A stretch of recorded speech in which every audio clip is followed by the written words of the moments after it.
Now, look, let's talk about US tariffs on steel and aluminium. What does this mean for us, do you think? And how should Labor be handling this with the United States?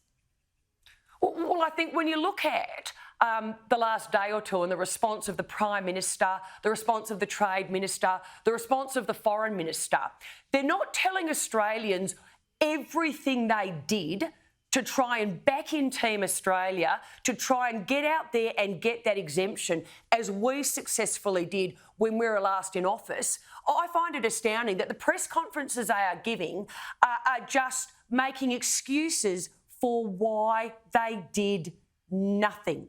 As the leader of our country, you are expected to go into bat for Australia and Australians. And that means, yes, you get on the plane and you go over and you secure a meeting with Donald Trump. Quite frankly, that's something that Kevin Rudd should have done for our Prime Minister, but has miserably failed. You pick up the phone, you do everything you can. You don't sit back and say, well, we were never going to get it, so we've taken a hands-off approach, and oh, goodness gracious me, we were actually right. It is an indictment on our Prime Minister. In fact, Danica, I had people say to me yesterday in Victoria, this would now have to be the most hands-off Prime Minister and government that we have ever seen. Trump is a businessman.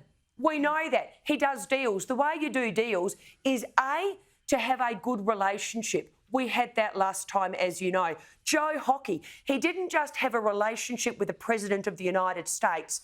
The key was having a relationship and a good relationship with the key influencers in the administration. That's what we had, and under Peter Dutton, I can guarantee we will have it again. But under this government, my God, you can't even get a phone call returned. No. That does not augur well for another 3 years of Anthony Albanese running this country. No, it's a worry when nobody can get a call in to our closest ally. No. I think you're absolutely spot on. Shadow Attorney-General Michaelia Cash, we have to leave it there. Thank you very much for joining me on the show this evening. I appreciate it.